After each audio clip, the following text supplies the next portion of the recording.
Tous les auteurs qu'on aime bien ont toujours écrit des personnages dégueulasses. S'ils sont loupés, contre quoi lutte-t-on? Il n'y a plus de conflit, quoi. Ce qui est formidable, c'est qu'Alexandre, il écrit pour les acteurs, il écrit pour nous. Donc à chaque fois, c'est un peu comme quand on ouvre un cadeau. On dirait, ah, qu'est-ce qu'il y a dedans, là? Qu'est-ce qui m'a... Et donc c'est très joyeux de ce moment-là. Vous râlez pas tout le long du chemin. Moi, ce qui me plaît, c'est que les acteurs aiment dire ce qu'ils doivent dire. Parce que déjà, ils sont meilleurs quand ils aiment dire ce qu'ils doivent dire. Moi, le premier, je suis meilleur quand j'aime dire ce que je dois dire que quand ça me tombe sur les pompes. Et je crois que c'est juste ça, le moteur. Je prévois pas qu'elles vont devenir ni cultes, ni qu'elles vont être bien ou pas bien, ou même drôles. Tout doux les foufous. Après, je suis pas sûr qu'on ait, en tant qu'acteur, l'objectivité de savoir tiens, ça c'est un truc qui va marcher ou pas. Mais en tout cas, nous, on est responsable de bien les dire. Et que le texte que donne Alexandre, c'est d'être le plus honnête et le plus sincère possible avec ce qui est écrit, de le jouer, et puis après, on verra ce qui se passe, quoi. Mais vous connaissez ma loyauté, sire. Je n'en ai aucune. C'est délicat quand t'as Clavier, par exemple, il nous a tellement coloré la tête avec ses répliques de tous les films qu'on aime bien, que tu te dis, bon, bah, il faut pas quand même que je refasse le même truc, il faut pas que je lui refasse un clicheton de lui-même. Mais bon, en essayant de l'amener quelque part où il n'est pas encore allé, dans un truc, un registre un petit peu modifié, tout ça, mais quand même en se servant de tout ce qu'on a entendu, d'un acteur qu'on aime bien, on trouve un truc qui lui va pas trop mal, j'espère. On peut plus rien se payer du tout! Merde! Est-ce que parfois vous vous censurez? Alors, ça m'agacerait de me rendre compte que je suis en train de me censurer. Je finirais par me passer un savon en me disant non mais oh, ça va bien. Non, pas tellement. Il y a des trucs que j'aime pas trop tourner. J'aime pas trop tourner les scènes physiques, les trucs de... Voilà, j'en ai une là dans la deuxième partie qui... Voilà, bon, on se débrouille, mais c'est pas mon truc, mais c'est pas une censure. C'est juste mon goût, quoi. Censure, pas vraiment, parce qu'il y a tout dans Kaamelott, quoi. C'est quand même... Arthur est quand même aux prises avec des tarés, beaucoup. Hein. Il a été élevé à Rome dans une grande modernité, puis il est envoyé en Bretagne, en Grande-Bretagne, chez les réacs, quoi. Donc pour mettre en scène les réacs, eh ben, il me faut du raciste, il me faut de l'homophobe, il me faut du con, il me faut du misogyne, il me faut du... Si j'en ai pas, j'ai plus rien. Il est face à quoi, du coup? Donc non, je me censure pas. Au contraire, même je crois que je me planque derrière les persos pour écrire des horreurs. C'est plutôt ça. Non, vous montez la garde. Ah, c'est ça. Et si personne approche, on fait 200 pas de plus, et ainsi de suite jusqu'à la mer. Est-ce qu'on verra Perceval dans la deuxième partie, étant donné que dans la légende, c'est lui qui trouve le Graal? Et comment on fait quand un acteur ne veut pas revenir, alors qu'il est primordial dans l'histoire? Bah, disons que votre question est un petit peu à charge. Comment fait-on quand il est indispensable? Je suis pas d'accord, il l'est pas. Il n'est pas indispensable. Personne n'est indispensable. Arthur aussi pourrait mourir, sans aucun problème. Personnellement, la légende... Déjà, premièrement, il n'y en a pas qu'une. Il y a plusieurs légendes arthuriennes. Il y a plusieurs époques, il y a plusieurs siècles d'écriture, jusqu'aux Monty Python qui ont fait le leur et qui comptent tout autant, parce qu'ils sont dans la Pléiade, hein, Monty Python, à propos du roi Arthur. Let us ride to Camelot!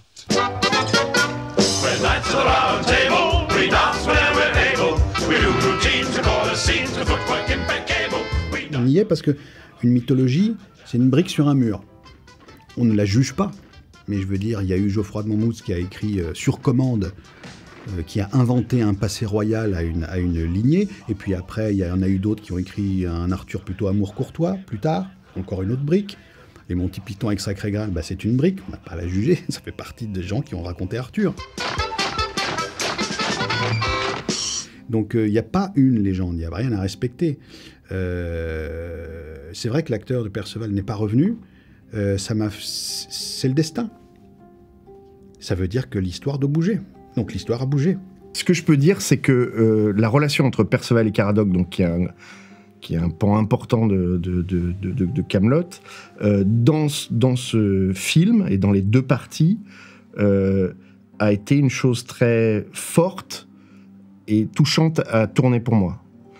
Et voilà, donc après, il faut voir le film, mais en tout cas, ça a été quelque chose qui a été au niveau du jeu très fort. Ah, mais 2 secondes peut-être, non? L'aventure, c'est pas la va-vite. Il est présent d'une certaine manière, différemment, et il continue d'être présent comme ça, il continue de se révéler de manière épistolaire, où est-ce qu'il est, tout ça, et et pour des tas de choses que je peux pas vous dire, mais qui constituent une histoire qui me plaît beaucoup maintenant, et sans vouloir manquer de respect à qui que ce soit, qui me plaît probablement davantage.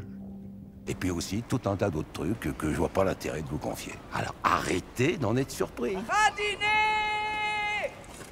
Donc c'est la première fois que vous travaillez sur un film, un projet aussi vaste, mais c'est aussi un univers que vous maîtrisez mieux que quiconque puisque vous l'avez créé.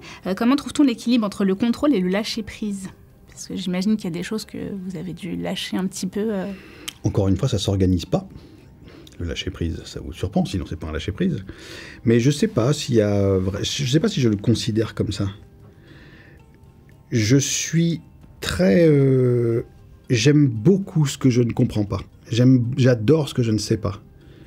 C'est une drogue. Quand je sais pas quelque chose, dans un film par exemple, où est-ce qu'on va, machin, etc. Je le dis pas trop, parce que ça fait flipper un peu autour. Je dis, moi je sais pas ce que je veux, alors là, le reste, ça devient complexe. Non, mais je le garde pour moi. Mais cette sensation de rentrer dans une journée de tournage un peu à l'inconnu, parce qu'on ne sait pas si ça va être bleu, rouge, orange ou rose, et puis on verra, parce qu'au bout d'un moment, on n'est pas surpuissant, il vaut mieux laisser faire les choses. Évidemment, laisser faire les acteurs, laisser faire tout ça, mais laisser faire la météo, laisser faire le lieu, laisser faire l'humeur du moment. Si on n'est pas disponible à ce qui se passe, et qu'on ressort un truc du frigo parce qu'on l'a voulu comme ça, et qu'il faut qu'il soit comme ça, et que par autorité et serrage de vis, vous forcez les trucs à être... Vous ne faites pas votre boulot. C'est un boulot de metteur en scène, c'est un boulot de compréhension et de ressenti de ce qui se passe là. Et puis il y a des acteurs avec lesquels vous pouvez c'est inintéressant de jouer avec eux, avec Gallienne, avec Adjani, avec qui j'ai eu la chance de... Si vous leur dites c'est comme ça pour autrement, vous les perdez, puis j'ai pas envie, puis je m'en fous. je préfère qu'on discute un petit peu, comment ça va, comment on le sent. Oui, d'accord, il y a un costume, oui, il y a un texte, machin, bon, et on fait ça en dilettante, c'est mieux. Il se trouve que Kaamelott est une série culte qui remporte un succès fou. Donc, moi, je suis très fière d'en être et très fière qu'on me reconnaisse pour ce personnage auquel je suis très attachée et pour cette série à laquelle je suis très attachée. Moi, je trouve que c'est plutôt flatteur d'avoir participé à une œuvre qui est autant rentrée en profondeur dans la culture française. Et je crois que la particularité de Kaamelott, c'est qu'elle regroupe beaucoup de générations. Donc, il y a la nôtre, il y a même les plus vieux, puis il y a des jeunes et il y a des très jeunes même. Ça, c'est assez rare, je crois. On est un peu les Rolling Stones de la fiction, c'est-à-dire dans nos spectateurs, il y a effectivement des enfants, des petits-enfants et des grands-parents. Voilà. Ça va, Mick Jagger. Si les gens ont envie de s'approprier des répliques et puis d'en faire ce qu'ils veulent, c'est super, c'est flatteur et tout, c'est génial. Je suis autant touché d'ailleurs par les gens qui passent des épisodes de Kaamelott à l'école ou dans des trucs, ou qui bossent des scènes pour le spectacle de fin d'année. C'est super. Mais ça ne m'appartient pas. Ça n'a pas à m'appartenir. Moi, je m'occupe d'après. Moi. Par contre, je pense que je spoil déjà la partie 2, le volet partie 2. J'ai quand même une réplique, je pense que... Dedans, il y a du jambon et je pense que celle-là, on va la retrouver.